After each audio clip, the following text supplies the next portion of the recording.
Hello, everybody, and welcome to this week's episode on Fit as a Fiddle. Our guest today is Sharon Itkoff Nacache. She is actually a returning guest on our show. She spoke in 2023, about 3 years ago, and we had a very, very interesting talk then. And we talked about things motherhood. And at that time, I was not a full blown mother, and now I am. And so our conversation is going to be a lot more colorful, I expect.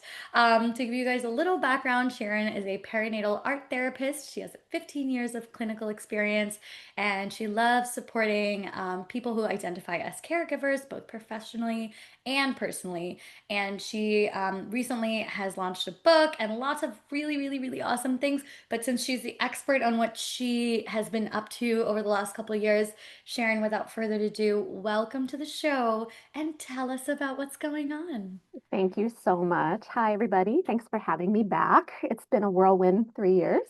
Um, and yes, I was telling you before we started recording that I am in my third year of partnership with the Whitney Museum, who has a separate partnership with New York City Health and Hospitals called the Art of Medicine program. And with a colleague from the Whitney, I go into the public hospital system and I'm able to co-facilitate these fantastic kind of burnout prevention wellness workshops for healthcare workers, many of whom happen to be personal caregivers along with their professional caregiving jobs.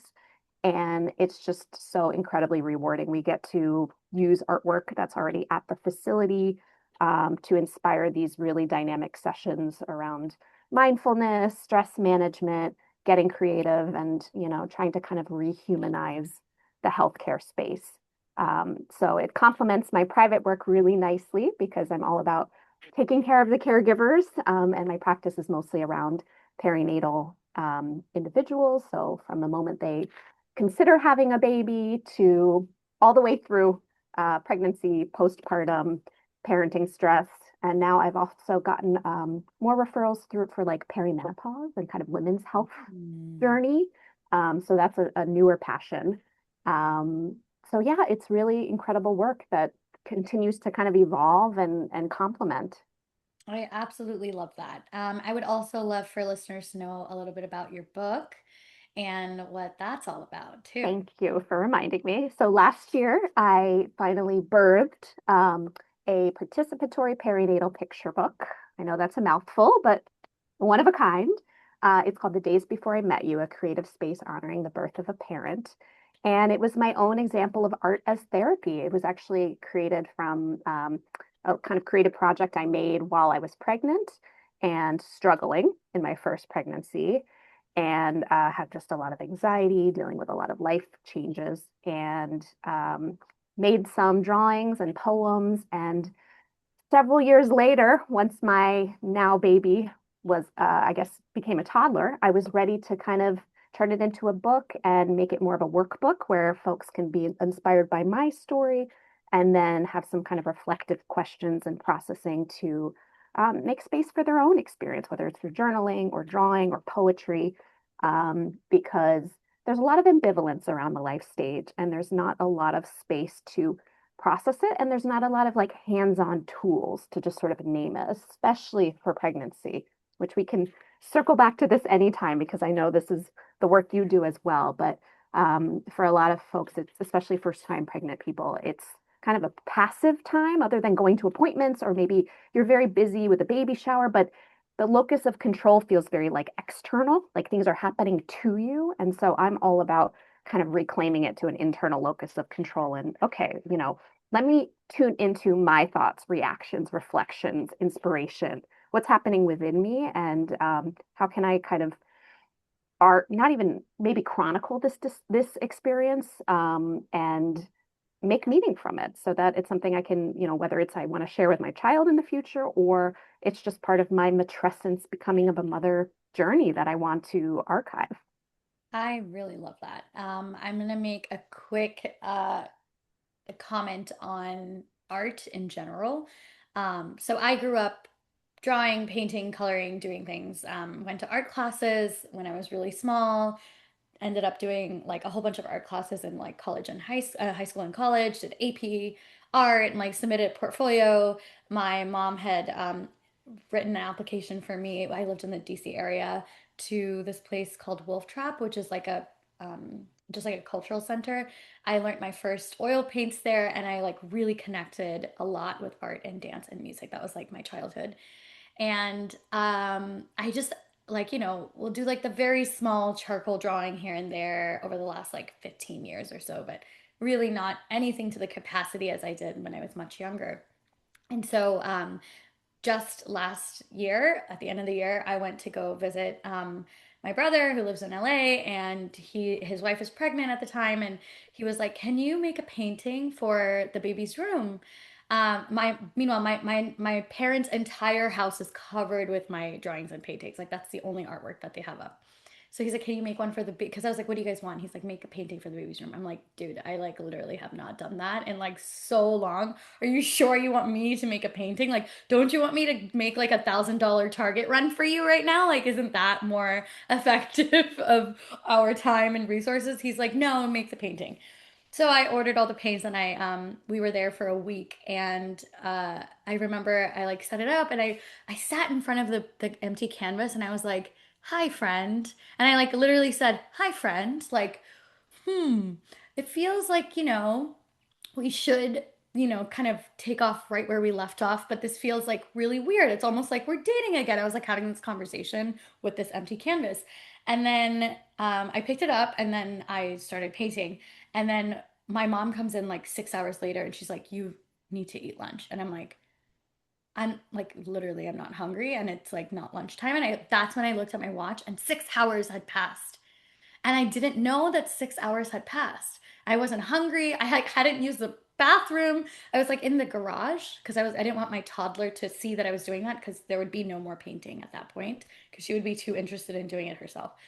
And I like forgot the flow, and it almost like brought me tears in that moment when I was like, "Oh my God, I like miss this flow state that you get into that's so different from any other flow state of any other art form because of the static nature of it." And so I want you to like comment on all of that. I love that. Thank you for sharing that. I was Yeah. right there with you. And it's funny when you said lunch, I was like, oh, I'm surprised it wasn't dinner by then because you were just fully immersed. And that's it, flow state, which I know there's like a lot of buzz around that, but I think particularly as parents, it's a less attainable state for us because it requires full engagement, mindful engagement. And parenting now, especially let's talk about primary default caregivers, which happens to usually be the mothers. This is a heteronormative lens I'm using, but absolutely in our country.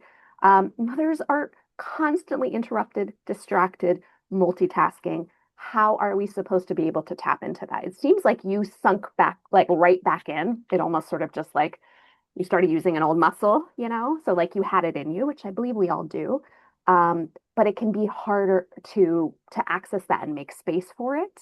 Um, I love that. I was wondering when you were telling the story if the pressure of having to create a gift was like a barrier, but it almost just seemed like once you smelled the materials and, got into it, you let it take over. And you said it's a static state. I would actually argue it's a kinesthetic state. You actually are, it's such a mind body process, whole body, bilateral, different hemispheres of the brain. There's so much happening that it is a whole body, you know, somatic process that really can be all consuming in a way that isn't draining, in a way that's actually replenishing. Because even though maybe you're tuning all of that out and disconnecting from the outside world, you're actually in a deep state of reconnection. And having that, picking up that conversation with that old friend, I love framing it that way because it's exactly what it is. It's like re-meeting your artist self. And that's so much of what I end up doing in my work. That's why, the caregiver burnout, it's really just, I did something, it was called a role assessment, which is like a drama therapy assessment. I did it last night with a new mom, and the artist role, it's like we almost forgot that. She has so many other social roles that she plays now, best friend, caregiver, peacemaker, chef, all the different social roles that she holds. that one is like the first one that gets tossed out. So how amazing that you were almost tasked, like you were being the good sister-in-law, right? This was your sister? It was my brother, Sorry. but You yeah. were being the good sister, exactly. But you were also able to like re-access the artist self. So Yeah. I love that. And I do think, 6 hours is such a luxury. I think with a little bit more attunement to that, I think you could probably slip into flow even faster. You know what I mean? By just like finding, and you maybe already do with dance and your other art forms, finding that entry point, which is the challenge. Absolutely. And I think that, yes, you are right that it's absolutely kinesthetic, hand, mind, body, all the things. I think that I'm only comparing it to my dance life because I'm trained in something. My mom is an Indian classical dance teacher in the form called Bharatanatyam, Hmm. which is a very, very expressive storytelling art form too. So, like the big Hindu mythologies, like the Ramayana or the Mahabharata, or the, like, stories from the Bhagavad Gita or verses, will pretend to be the characters and really act it out.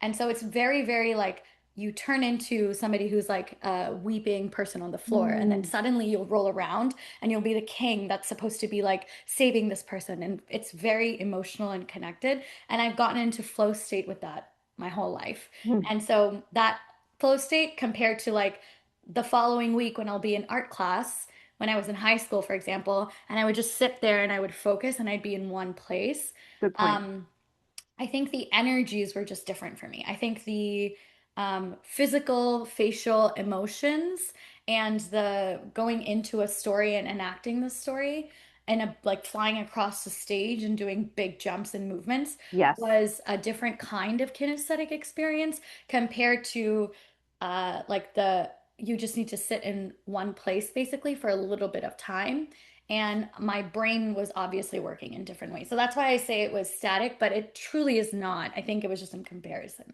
No, that's a really good clarification. And I Yeah. do know that dance form. I actually studied abroad in Ooh. India, in the Ooh. northern Rajasthan region. I was able to see some of that amazing dance. I can Nice. totally imagine you doing that. Yeah. And it's funny, I mentioned the role theory. I feel like it's so therapeutic, that art form, because you really are immersing yourself in those different characters and kind of exercising this role flexibility and this playfulness doing that. I mean, it's real drama, right? Mhm. And I wonder maybe the big distinction, I'm sure there's been many podcasts about this. How do we actually compare what's happening in these art forms? But they're all expression, but it's it's less of the performative, the outward piece, Mhm. right? The audience, it's just that Mm. dialogue between you and the actual medium. It takes away that third party audience element. Absolutely. And it's interesting that you say that because my husband and I met through dance, and we talked about this a lot when the pandemic was going on, and performing arts in New York City kind of shut down for a little while. The landscape of performing arts is very different. There's obviously some things are still there, but the advent of the 30-second TikTok dance was so interesting because both of us are live performers.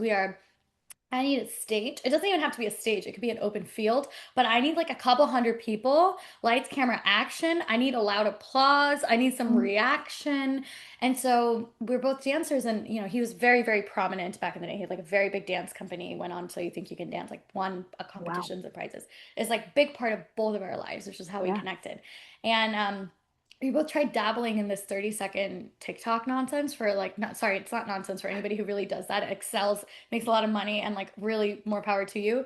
But we were like, we tried it like a few times. We were like, we can't do this.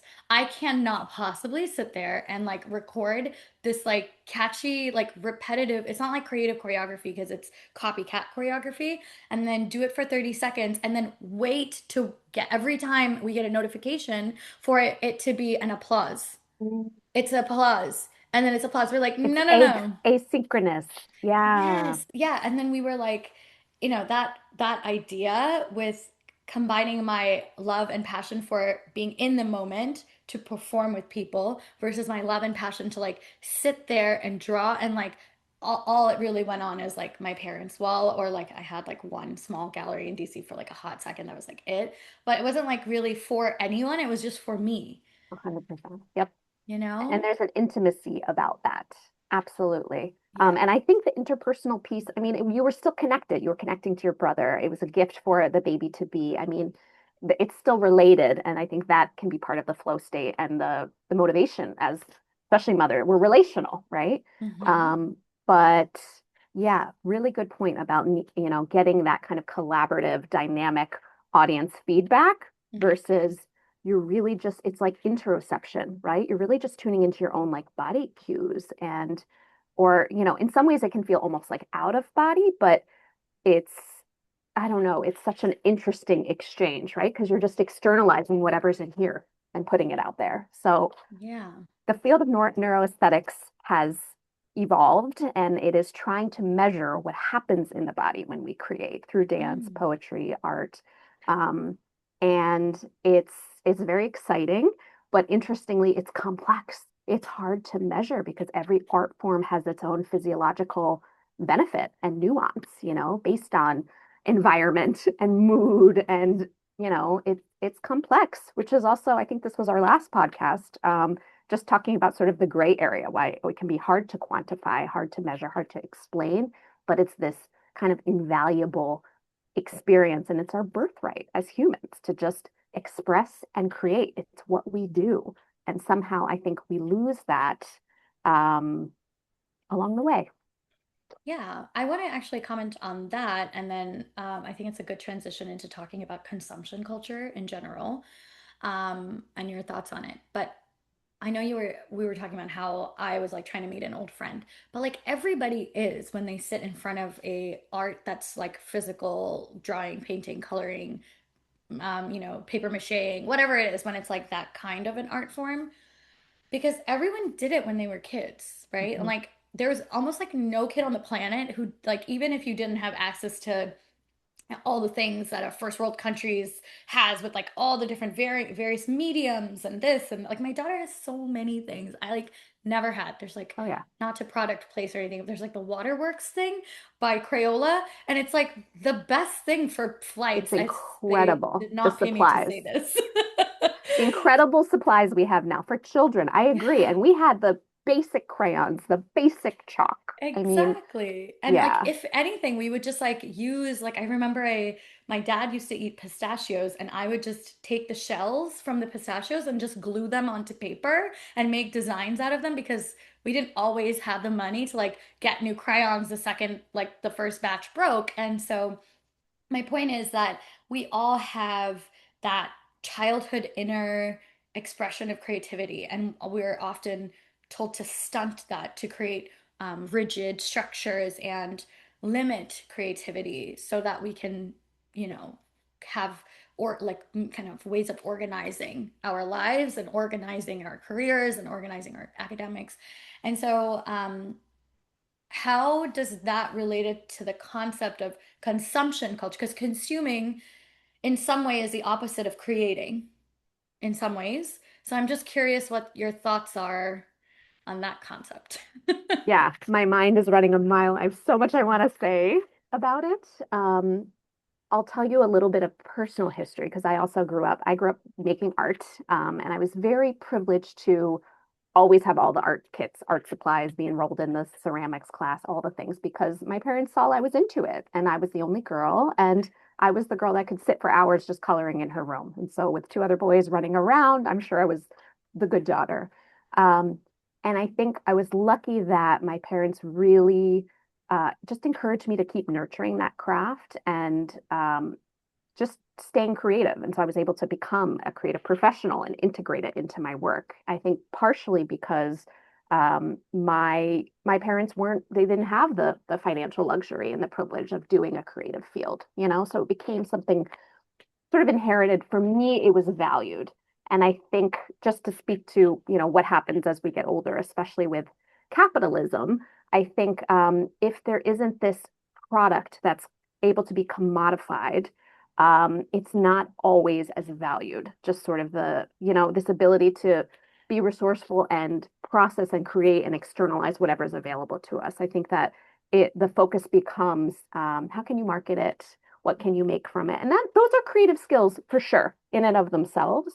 Um, I don't know if this is going to segue to consumer culture, but I think my 8-year-old talks about brain rot now, which I love that he knows what that is. He's like, that's in my brain rot memory bank. I'm going to get to my other memory bank, meaning like there are different parts of our brain, I think, that are activated when we are just in this like passive state of scrolling, Mm. um, I don't want to say, I mean, art engagement is different. There have been studies actually that started during the pandemic that I think they measured just 2 minutes of art engagement. If you're looking at like an online gallery of artwork, 2 minutes has physiological benefits in the body. So lowered heart rate, Mm. blood pressure. I think they were able to measure cortisol levels. 2 minutes of art engagement. So that doesn't even mean, I mean, that could be a scribble, but it can also be just looking. So that's very powerful. So there can be like some positive effects. And I'm for sure it's the dopamine hit, right? When we're looking at some of that consumption stuff. But I do think when I call it, I know it's judgy to say brain rot, but it does kind of lull us when it's passive into a state of just like, Mhm. give me more. I want that next fix, right? As opposed to the creation process, which is really it's a releasing. It's not filling ourselves up and getting satiated and numbing Mm. and I think desensitizing, which is what happens. It's actually releasing, expressing, moving through us. And I wonder if that's, I mean, there's such an imbalance now of that. You know what I mean? And I think that can lead to sort of the brain rot or the lack of creativity or really the burnout is what, I see a lot of it in my practice of just like just not having the energy to even consider being creative or inspired or what do I even like? I don't even know anymore because I just have so much to do. And then in my spare time, I end up just, Mm. right? Like doom scrolling until I pass out. Um, so I don't know if you followed my thread there, but it's Yeah. it's complex because I think, I mean, tech is here to stay. We all consume to a certain level, and a lot of it is positive and creative, but I also think it can contribute to sort of the energy drain and Mm. the just the emphasis on the product versus the product and Mm. just I'm sorry, the product versus the process and sort of overlooking the way that we get there, which is so valuable, like the messy in between part. Okay. So I for sure understand the need sometimes to just sit there and do nothing and be nothing and vegetable brain rot yourself into oblivion with the doom scrolling. Yeah, I've been there. Personally, I have a 20-minute timer on my Instagram, except for the days that I create content, which I'm like editing. And so I'm like, I'll even tell my friends if they're trying to DM me on Instagram, stop wasting my time, put it on WhatsApp. Like, you're wasting my precious yeah, 20 minutes of the total day that I have, and I'm not going to now be because I try to be relatively strict with it unless it's like weekend, yeah, vacation, whatever it is.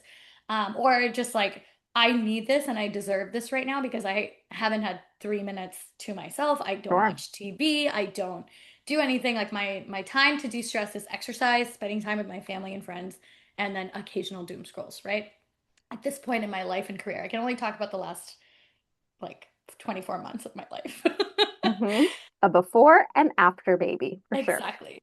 Well, actually, it will be 36 in a month, but I didn't Wow. realize that. Anyhow, so I can accept and understand because I'm here. I can like sense the listeners in the background being like, I doom scroll. What do I do? I know it feels icky by the end of it. I feel useless. I feel, ugh, but it also feels like a dopamine hit each time. And the whole app is designed to keep you doing it. Exactly. So it knows the neuroscience behind keeping you attached to the thing, and then it keeps making you do the thing. Um, and so in this context, I would like to create a solution or an offering from you on ways that we can very tangibly change the I just need to sit down and do the consuming of it and Hmm. then maybe sprinkle because it shouldn't be an all or nothing, right? You can't just be like you can't be on Instagram or social media ever like you always have to do a drawing instead. Like that would be silly, right? We can't like do that. But what would be an alternative in the gray space of things for people to see if they could implement on a, think of it on a weekly or a monthly basis to just sprinkle in other ideas of something that they can do that will actually fill their soul, and then by it filling their soul and filling their cup, it encourages them because it's positive reinforcement to do that a little bit more. Yeah, such good points. Well, you helped me with this answer because I think you're automatically doing it by sort of putting a frame around your practice or your engagement with um, devices. I think disciplining and I think rewarding can really help. But I think the first step, even before that, let's move over the judging because I'm not trying to judge the practice, you know. And I also this can segue into a whole like, is screen time okay for kids thing and technology and mental health. I mean, there's so much here and it's nuanced and it's complex. Um, I think we need to just let's get over the judgment and just talk about the ambivalence. it's it's conflicting. It's sort of how I feel about AI and creativity and what it does to creativity. Pros and cons. It's nuanced. There's a lot we don't know. It can be overwhelming. So I think just like naming the ambivalence. So to all the listeners in the background, like it's not bad. We all do it to some extent. And I think it's very hard to opt out and be cold turkey and unplugged. I know a lot of people in my life who do that. But it's hard if you're an entrepreneur or if it's hard if you're, you have kids who have to go on Google Drive. I mean, you have to find a way to engage with the digital world in some way, right? So naming the ambivalence. And then, I mean, I wonder if some of it is just even about the algorithm, just being mindful of what calls your attention. Mm. Like I have a little group and finding ways to kind of keep it creative. I have a group of colleagues of other art therapists. We call ourselves Pratt Cats because we went to Pratt together. And we send each other these like art process reels. Mm. And it's so inspiring. Sometimes it's an art therapist, sometimes it's an amateur artist, sometimes it's kid stuff. It gives me ideas for my work. It gives me ideas for materials I want to use. And I love those reels. And so that by looking at them, that changes my algorithm to just like cool artsy content. You know what I mean? If I click accidentally on a Botox ad, then forget about it. Then I get into Mm-hmm. the anti-aging, body image misogynistic, that's its own thing. But the beauty world kind of will like take over your feed into other Mm-hmm. things, and that's going to lead to, lower mental health Mm-hmm. benefits and feeling more anxious or feeling like now I have to spend money on a product. You know what I mean? So I think finding a way to just be somewhat mindful on what are we watching, what are we clicking, and that is connected to what's going to be sent our way. We have some agency within that. And then I love your idea of the timer. I think that's like huge. Like I wish we could all just download an app that like automatically shuts off some of our there. I know they exist, right? Mm-hmm. So that we don't get kind of lost and lose all of our time because then it's like once we're in zombie past bedtime state, it's harder and harder to disconnect. We have the LED light and I hear this a lot. It's so hard. It's not just an unplugging, we are overstimulated. We're hyper aroused. You know Mm-hmm. what I mean? And then we're sort of, or I guess the opposite, maybe we get understimulated, hypo aroused. But either way, it's a spectrum of dysregulation and Mm. it's not meeting a need. It's sort of this endless loop, right? Yeah.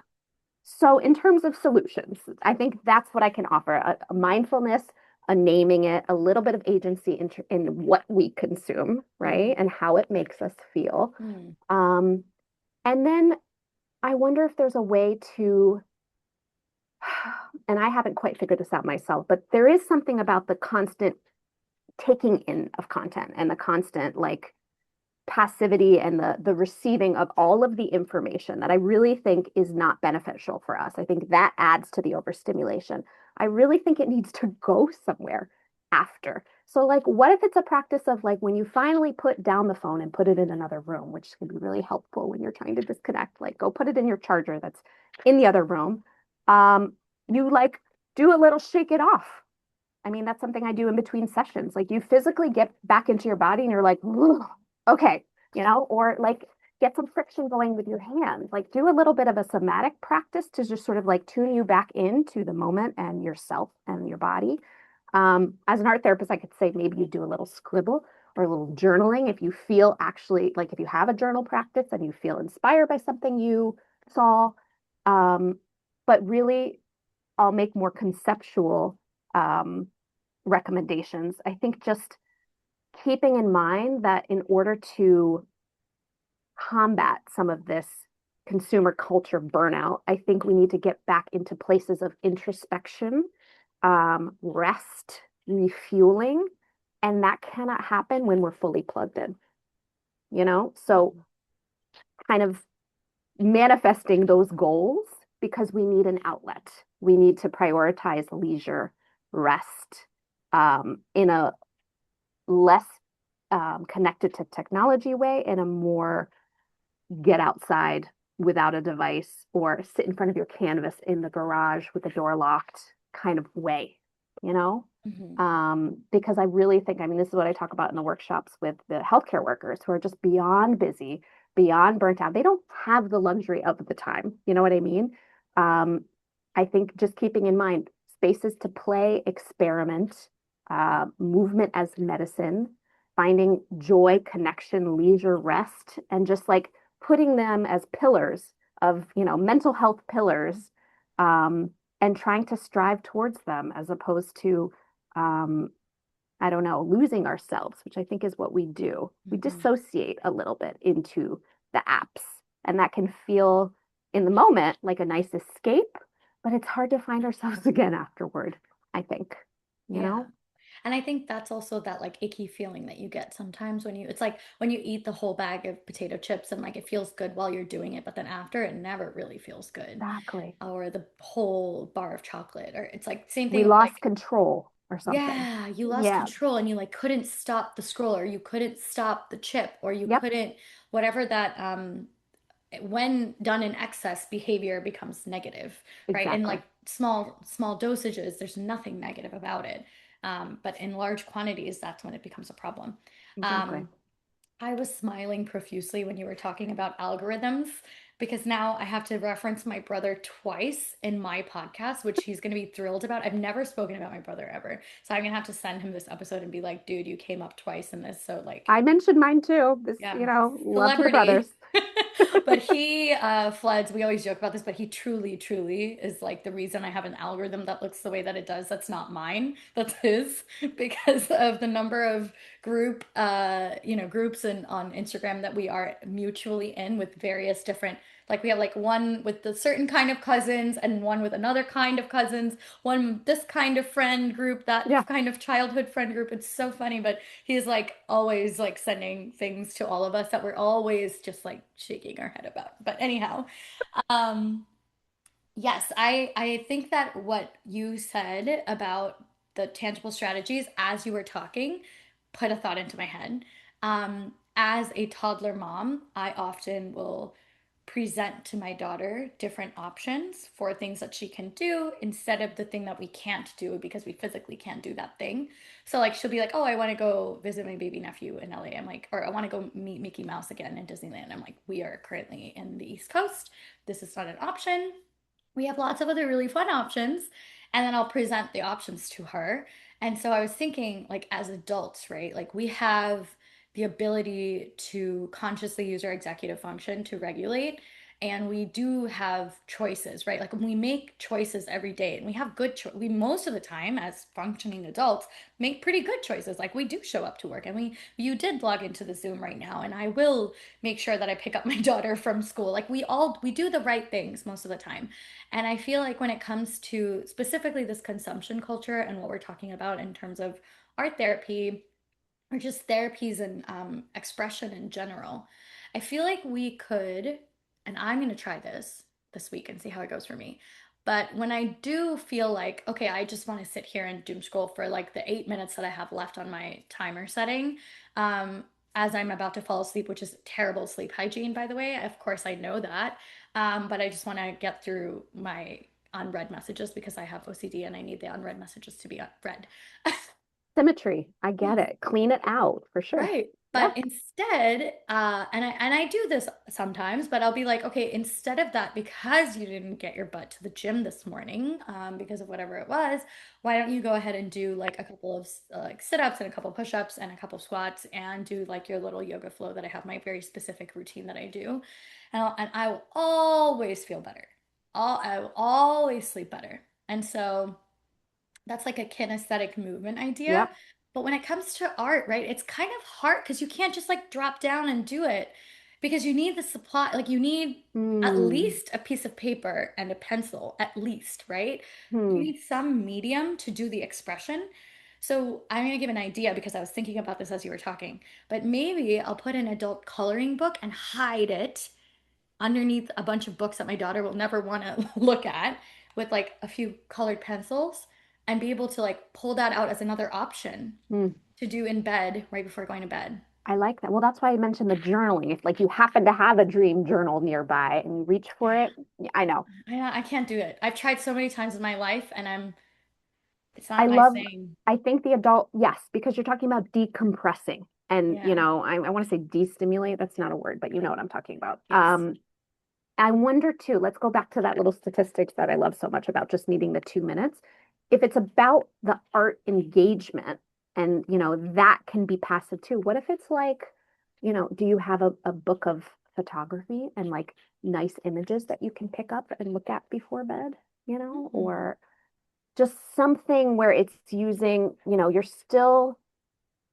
just not on the screen. You know what I mean? And it's a little bit more of a quiet way. I guess you're still consuming, but it's like a step down. It's Mm. scaffolding off of that. So you're not fully withdrawing.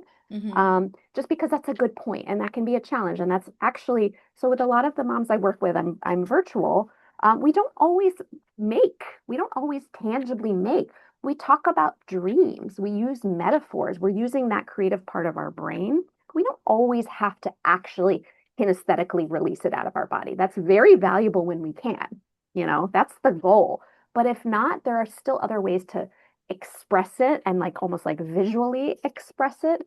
That's still using those parts of our brain and still, I think, still beneficial. But I love that you are trying to make it into the concrete action steps. I think that's really helpful. Um, and I thought of something else that I don't know if we'll have time to talk about the superwoman syndrome that's Let's do connected it. to all of this. Let's do it right now. Because I hear it in you a little bit. I hear that you are a high achieving momtrepreneur, powerhouse of a woman, which is lovely. And I resonate with some of that. And I tend to work with a lot of like overachieving, sometimes perfectionist, high power women who struggle at this life stage because the demand exceeds the inner resources. They just do not have it in them to do it all. But yet they have to because of the lack of systemic support. So let's connect it to the consumer culture. I think in some ways it almost becomes the rebellion because it's like it's not self-sabotaging, but it's just like F it. This is my Mhm. final quiet moment of the day. I want to be a vegetable. I want to engage in brain rot just because no one's finally asking anything of me. And maybe I can turn it into self-care if I have my like this is such a cliche, but the red light mask on or my nails are drying. Like it can be a self-care activity too, because I'm still multitasking. You know what I Yeah. mean? So I wonder if that is that piece. It's like my time doesn't feel like mine. It's so over committed elsewhere. How do I reclaim it in a way that like maybe it isn't productive and maybe that's the rebellion of it. And maybe that's okay. Because I think Yeah. the superwoman complex, it's like this post-feminine era fallacy that like yes we were grown up highlighting individualism and sexual agency and connecting with our femininity, all that is positive, but then it translates into motherhood so much differently because somehow it just means we are all the roles for all the people and Mhm. have to do all the things, and it's just too much, except maybe that role where we sit in front of the canvas and it's like not for any, I mean, yes, it's for your brother, but really it's for you, that 6 hour gift. Mm. I just said a whole lot, so I'm gonna take a breath. Ooh. Firstly, yes, yes, yes, yes, yes, and yes. Secondly, we need to have a whole nother podcast episode on that whole concept. But I want to just comment quickly also on this feeling of the post, what did you call it? What you said it was a post-feminine, Post-feminist era feminist era, superwoman supermoon syndrome. fallacy syndrome. Yeah. Um, I think it is so true because I see it in myself and my patients so often. And it is definitely, definitely something that's very specific and unique also to this niche population of working mothers who are often caregivers but don't have to be. They Mm, could be corporate or they could be other things as well. But working women in this like East Coast area who have a very specific cultural upbringing, mm, where we truly, really, really do feel like we have to take care of everything. mm. And we're kind of told that we can, but then that doesn't always have to translate to we should. Yeah. And there's a huge disconnect. And a past speaker on our podcast, Terry Cole, was the person who introduced me to that concept for the first time. And I was like, holy, Yep. what? Exactly. Brain explode. And I was like, you're totally right. Yep. I know that I can, Yep.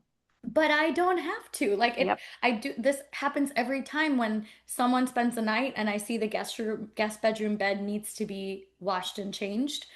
But my nature is to do it immediately as soon as they Exactly. leave the door. Yep. Close And the loop, fix the problem.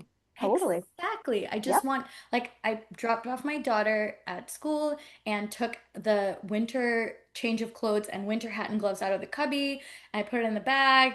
I brought it inside the house. It is my nature Yep. to put it into the cubbies that belong, like, in the house where they belong, to put them away Yep. because it's now hot in New York City.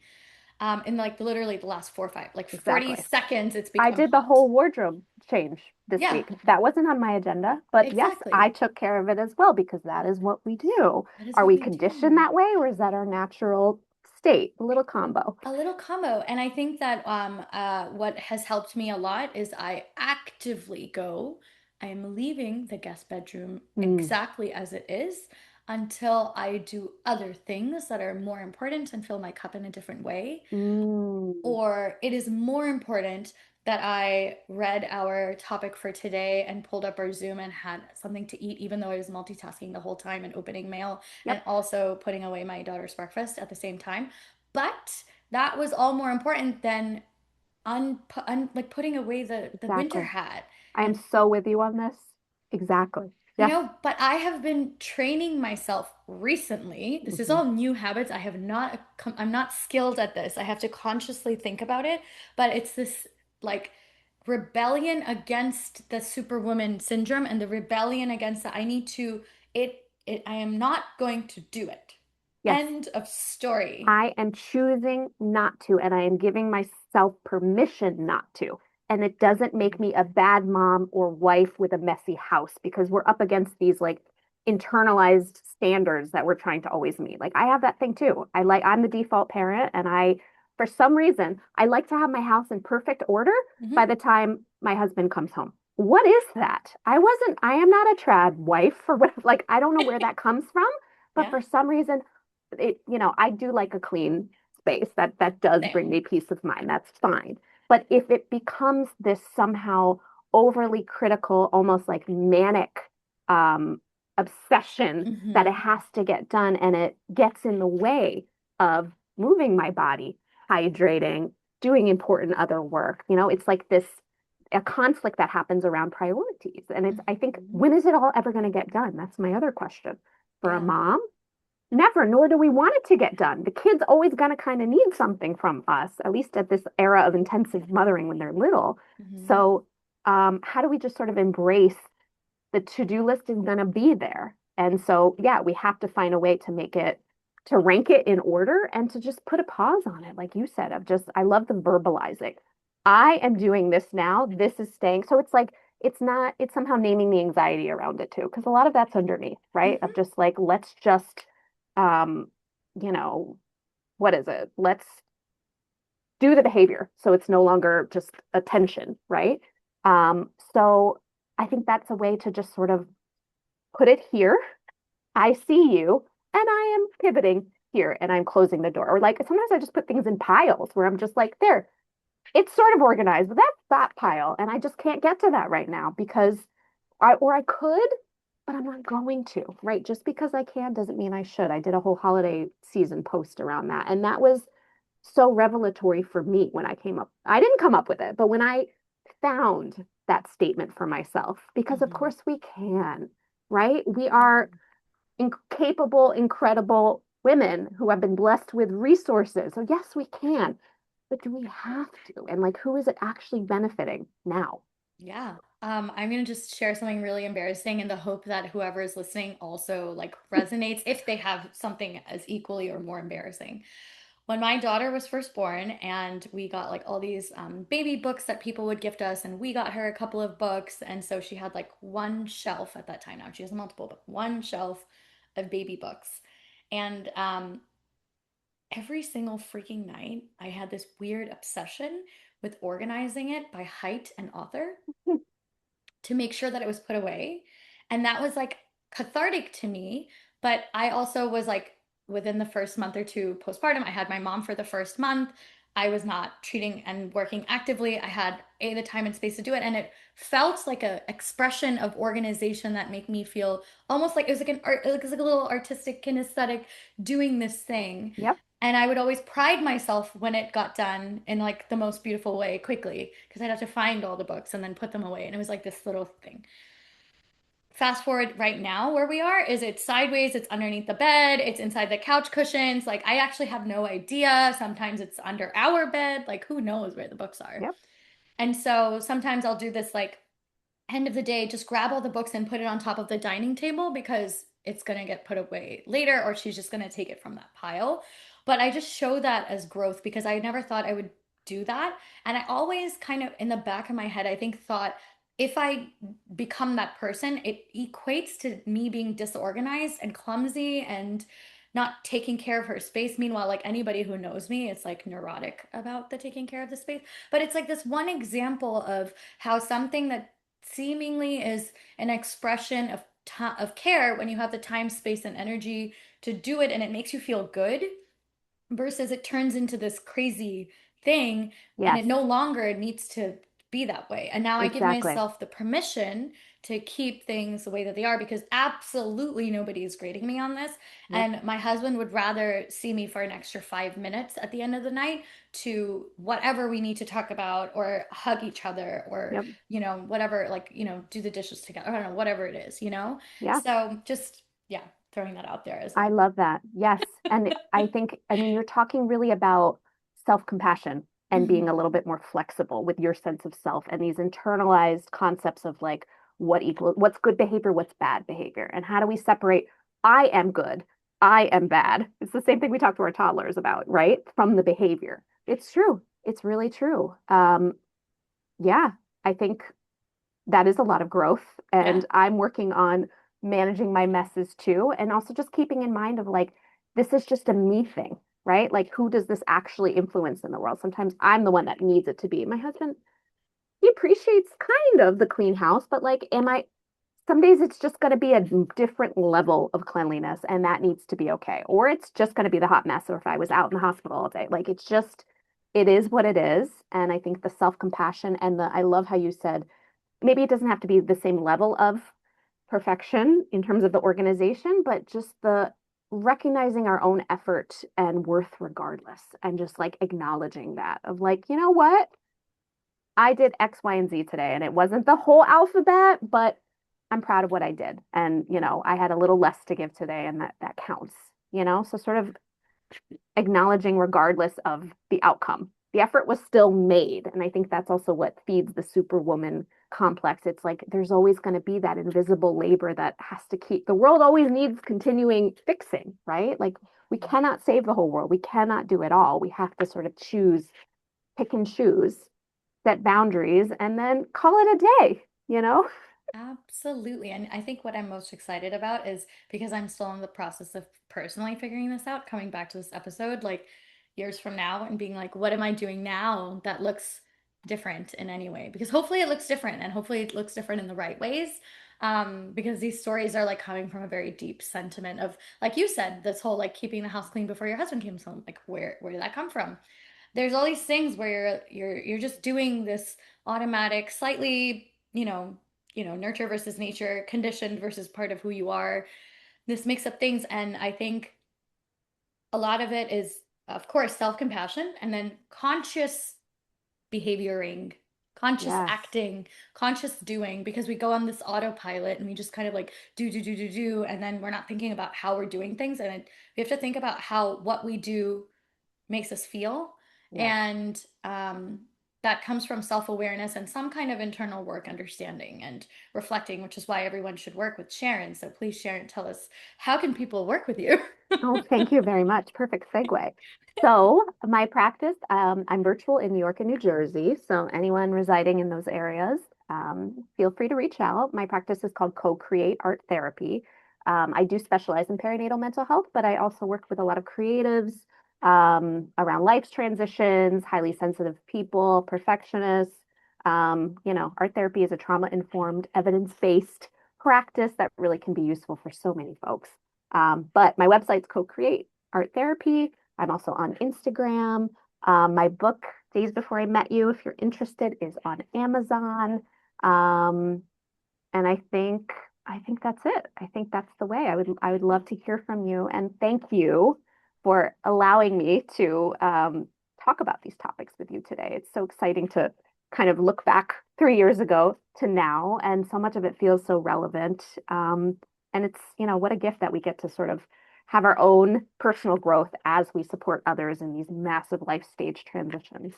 Absolutely. I resonate with all of that. I really appreciate the work that you do because I think it's very important, niche, and not done by or known by everyone. And so propagating this in all the ways that you do is incredibly important, not just for mothers, but really for anybody. And I think that hopefully this has inspired any listener to make even the smallest, subtlest changes to help improve the quality of their life. That's the whole point of the show, is to introduce you to things and make you think a little differently, or just to introduce it and you don't have to do anything differently. But I'm so appreciative of your time, Sharon. I'm looking forward to recording another episode in the future with you, whatever years or months it is from now, and looking at both of our growth and thinking about and talking about things differently. So thank you so much. Me too. Thank you so much.